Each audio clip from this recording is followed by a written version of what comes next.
Welcome back. आप देख रहे हैं बनो अपना फाइनेंस मिनिस्टर और शो का वो पड़ाव जहां पर अब कुछ फंड्स की परफॉर्मेंसेस की बात करते हैं।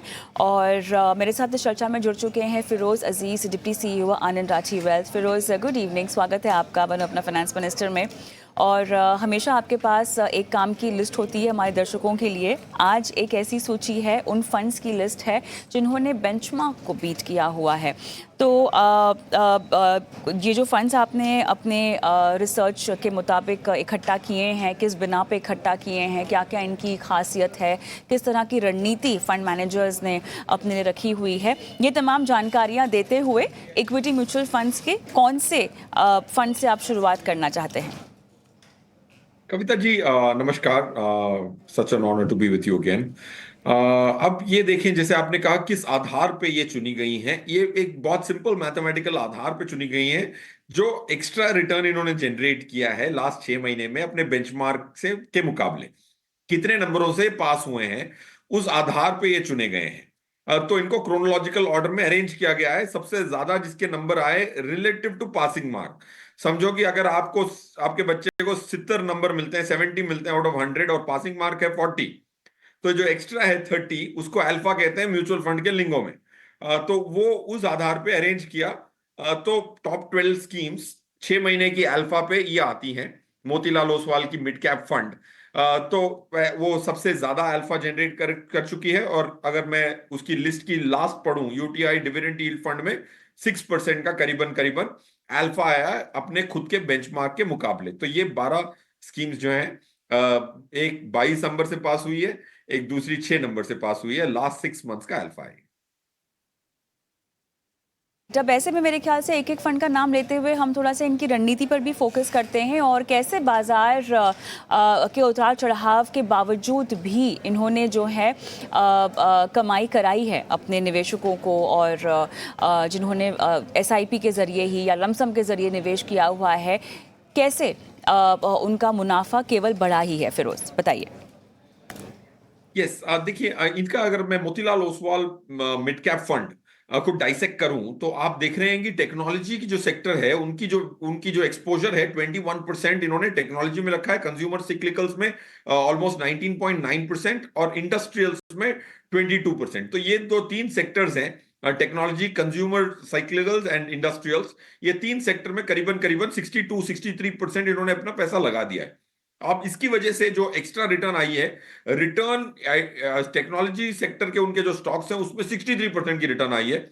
और जो एक्स्ट्रा रिटर्न उन्होंने कमाई है 22% की 6 महीने में, उसका आधे से ज्यादा हिस्सा टेक्नोलॉजी की जो इन्होंने कॉल ली थी वो सही जाने पे इन्होंने ऑलमोस्ट 11.81% एक्स्ट्रा रिटर्न सिर्फ इस कॉल के आधार पे, टेक्नोलॉजी में सबसे ज्यादा पैसे लगाने का जो निर्णय था उससे इनकी कंट्रीब्यूशन आई है।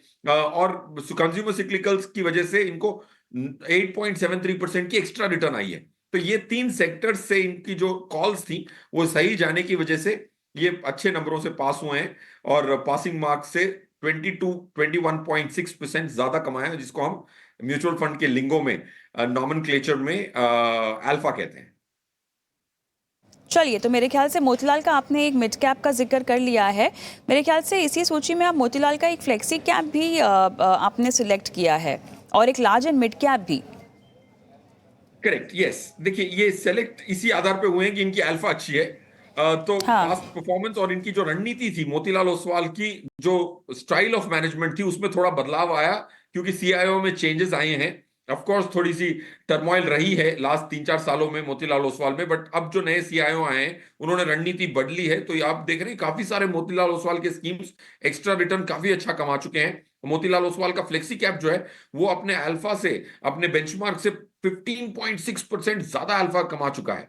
और उसमें भी आप देख रहे हैं कि consumer cyclicals, technology and communication services, ये टॉप 3 सेक्टर्स की वजह से इनको अल्फा ज्यादा मिला है। And again consumer cyclicals and technology का जो कॉल है, आप वो एसेट मैनेजमेंट कंपनी का जो CIO साहब ने लिया होगा, जाहिर सी बात है, बिकॉज काफी स्कीम्स में है, ना कि सिर्फ फंड मैनेजर ने, पूरी इन्वेस्टमेंट कमेटी ने ये दो कॉल्स जो लिए हैं वो इतने अच्छे लिए हैं कि मोतीलाल ओसवाल का फ्लेक्सी कैप फंड भी आ गया। और फ्लेक्सी कैप ऐसी स्कीम में जहां फंड मैनेजर और CIO अच्छे टॉप डाउन कॉल्स ले पाते हैं, उसमें अगर आप फ्लेक्सिबिलिटी देते हैं, फ्लेक्सी कैप जैसे नाम दर्शाता है हमारे व्यूअर्स को कि इसमें फ्लेक्सिबिलिटी ज्यादा होती है, मिड कैप में भी जा सकता है, लार्ज कैप में भी फंड मैनेजर जा सकता है, स्मॉल कैप में भी जा सकता है, तो अच्छे फंड मैनेजरों को खुली छूट देना एक बहुत अच्छी रणनीति होती है। तो that's why Motilal Oswal flexi cap seems like a great pick. और राइट, मेरे ख्याल से मोतीलाल एज एन एएमसी काफ़ी सारे फंड्स बेंचमार्क को बीट करते हुए यहाँ पर दिखाई दे रहे हैं, mid cap, small cap, large and mid cap और फ्लेक्सी कैप का तो आपने जिक्र किया ही है। एज अ फंड हाउस इन्होंने अपनी कॉल्स में किसी भी तरह का बदलाव किया है, किसी भी तरह की फंड मैनेजमेंट स्ट्रैटेजी में बदलाव, जिसके चलते हम इनकी परफॉर्मेंस फंड्स पे झलकता हुआ, रिफ्लेक्ट होता हुआ देख रहे हैं फिरोज? यस, देखिए पहले इनकी बहुत ज्यादा ये स्ट्रेटजी थी कि एक स्टॉक पकड़ लिया तो बॉटम अप की काफी ज्यादा इनकी झुकाव था, बॉटम अप ग्रोथ स्ट्रेटजी थी जहां तक मेरी समझ है। तो वो स्टॉक्स पे ज्यादा निर्भर करते थे और उसी स्टॉक को पकड़ के buy buy right sit tight was the mantra. अब ऑफ कोर्स अलग अलग मार्केट में थोड़ी सी एजिलिटी, थोड़ा सा बदलाव करना मतलब बनता है। जो प्रतीक, जो नए सीआईओ आए हैं, उनकी जो रणनीति थी थोड़ा टॉप डाउन रणनीति है। As you can see, sectors को पहले चुना है फिर स्टॉक्स को चुना है इन्होंने, इसीलिए इतने ज्यादा एक्सपोजर्स हैं दो सेक्टर्स में। So point one, to answer your pointed question Kavita ji, इनकी जो रणनीति थी buy right and sit tight which was a bottom up strategy, उसमें थोड़ा बदलाव to take care of the current market situation उनके काम आया है। और प्रतीक जो नए सीआईओ हैं, उनकी आई एम श्योर ये कंट्रीब्यूशन रही है। मैंने पर्सनली भी उनसे मुलाकात की थी। उनके जो फंडे हैं और जो स्टॉक पिकिंग और सेक्टर पिकिंग की क्षमता है वो काफी अच्छी है। आई थिंक उनकी गाइडेंस से फंड मैनेजमेंट टीम को काफी मुनाफा हुआ है, इसलिए 3-4 स्कीम्स टॉप अल्फा जनरेट कर चुके हैं। बिल्कुल फिरोज, समय मेरे पास कम है, लेकिन उसके बाद बंधन के मैं यहाँ पर कुछ फंड्स देख रही हूँ जो आपने सिलेक्ट किए हुए हैं, बंधन इनोवेशन और बंधन फोकस्ड इक्विटी भी। करेक्ट कविता जी, देखिए इसमें भी सीआईओ का बदलाव हुआ है। मनीष गुनवानी निपॉन में थे, वो बंधन में आए हुए उनको भी 6-8 महीने साल भर ही हुआ है। और I think again you see that CIO का कितना महत्वपूर्ण रोल होता है एक फंड को ट्रफ से निकाल के पीक में लाने का। तो बंधन इनोवेशन फंड जिसने 17% का अल्फा जनरेट किया है, उसमें भी फंड मैनेजर मनीष गुनवानी खुद ही हैं जो सीआईओ हैं, पहले निपॉन के सीआईओ थे, वो यहाँ आए हुए हैं। So that's one. एंड दूसरा फोकस्ड इक्विटी जो फंड है बंधन का, ये भी चुना गया इसीलिए है क्योंकि इसमें कम स्टॉक्स होते हैं। जब फंड मैनेजर बहुत हाई कन्विक्शन होता है, उसको अगर ऐसी मैंडेट दी जाए कि तुम कम से कम स्टॉक्स खरीदो, तो वो वही स्टॉक्स खरीदते हैं जो अपने पोर्टफोलियो में शायद वो खरीदें खुद के पैसों से। तो इसीलिए हाई कन्विक्शन बेट्स बंधन फोकस्ड में। और बंधन इनोवेशन एक ऑफ बीट थीमेटिक स्कीम है जो मनीष गुनवानी खुद से मैनेज करते हैं। ये दो स्कीम्स पे डेफिनेटली एक तवज्जो रखना एक व्यूअर के लिए सेंसिबल बिल्कुल। है।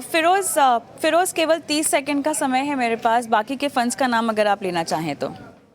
जी बिल्कुल कविता जी, अगर मैं दूसरे फंड्स की बात करूं तो आप देखें कि मोतीलाल ओसवाल का large and mid cap, Motilal Oswal का स्मॉल कैप, मोतीलाल ओसवाल का लार्ज कैप, ये तीनों मोतीलाल ओसवाल के स्कीम्स भी टॉप अल्फा जनरेट कर चुके हैं। ये सिर्फ मैं लास्ट 6 महीने की बात कर रहा हूं, जो बहुत बड़ा अवधि नहीं होता है, but just bringing into your notice that एक सीआईओ चेंज के बाद अगर 5 स्कीमें मोतीलाल ओसवाल की निकलती हैं 8 में से, तो जाहिर सी बात है इसको वॉच करना ज्यादा मतलब बनता है। LIC MF infra and LIC MF value fund, WOC का मल्टी कैप फंड और इन्वेस्को इंडिया कॉन्ट्रा फंड, ये अलग स्कीम्स हैं जो लास्ट 6 महीने में अपनी बेंचमार्क को अच्छी तरह से हैंडसमली बीट किए है। और वो जो थियरी है कि पैसिव जाएं, उसको इन्होंने काफी उल्टा साबित किया है।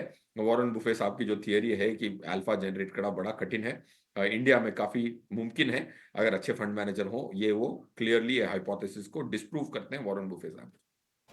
ऑलराइट फिरोज, समय नहीं है वरना आपसे और लंबी बात होती इस मुद्दे पर और बाकी निवेश और बाजार की चाल जैसे मुद्दों पर, लेकिन फिलहाल समय समाप्त हुआ। धन्यवाद आपका शिरकत की और दर्शकों का मार्गदर्शन किया।